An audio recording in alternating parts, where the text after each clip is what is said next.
Hello and a very warm welcome to Wednesday Wandering with me, Cate Field.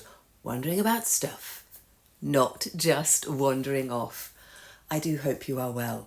If you're new to the channel, a very, very warm welcome. I share art tutorials every Monday and Friday, and this little reflective wandering every Wednesday. It's a space to pause, to breathe, and to explore the creative and sacred in the turning seasons. As October unfolds, the light softens and the air begins to cool here in the Northern Hemisphere, here in my little bit of the West Country in England. The year feels poised between holding on and letting go. And this week I've been reflecting on mothers and mystics, and somewhat predictably, cats.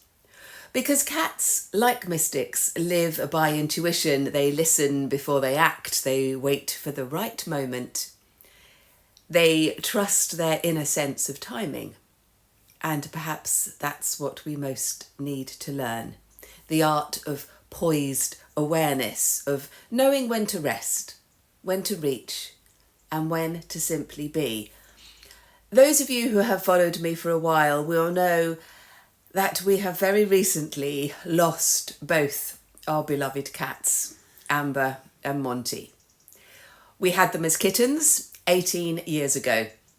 We lost Amber at the end of August, and poor Monty was left quite bereft, and we lost him just a few weeks later.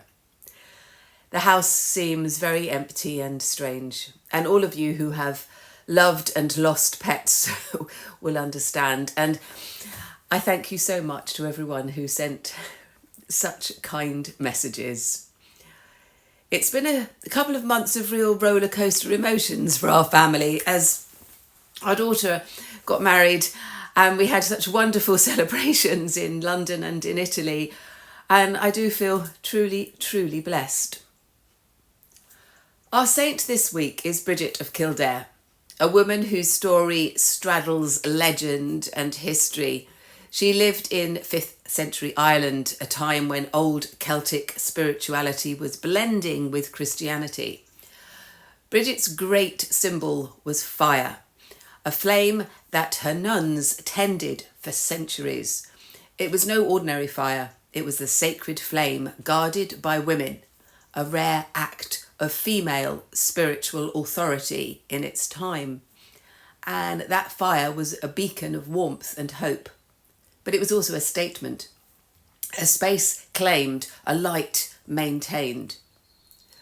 Brigid's legends are full of animals. The fox she saved from the hunters, the cow that appeared to feed a starving child, and even a wild boar that followed her home and became tame. Her spirituality was grounded in earthly, domestic compassion, but she was fiercely mystical. She bridged the physical and the divine, the hearth and the holy, if you like. And then, more than 1,000 years later, we have one of my favourite artists, Paula Modersohn-Becker, who's a German painter who also bridged worlds, wife and artist, mother and visionary. And her self-portraits, particularly those painted during her pregnancy and when her children were small, are extraordinary. At a time when women were expected to disappear into domestic life, Paula Modersohn-Becker painted herself into being. Her gaze is steady, knowing, quietly defiant.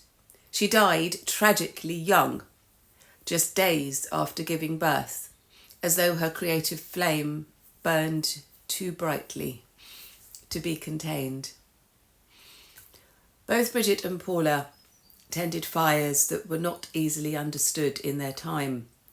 Brigid's literal flame of faith and community, and Paula's inner fire of artistic truth. Each woman insisted of something that held nurture and creation, compassion and expression. And their stories remind us that creativity too has to be tended, not snatched at, but cared for. And where does the cat fit in? Well, perhaps as the keeper of intuition, the cat watches the light shift, feels the air change and acts without fuss. There's something very sacred in that kind of knowing. The quiet, embodied wisdom of the feminine divine, Brigid's hearth, Paula's studio, and the cat's warm patch of sunlight, all are spaces of presence, of being fully alive, right now, in the moment. So I wonder, what flame are you tending to right now? What asks for your warmth, your attention, your gentle persistence? Maybe you'll write a small poem about the fire within. Perhaps you'll sketch a circle, Brigid's cross, a sun, a cat curled in sleep. Something that reminds you of the cycle of creation and rest.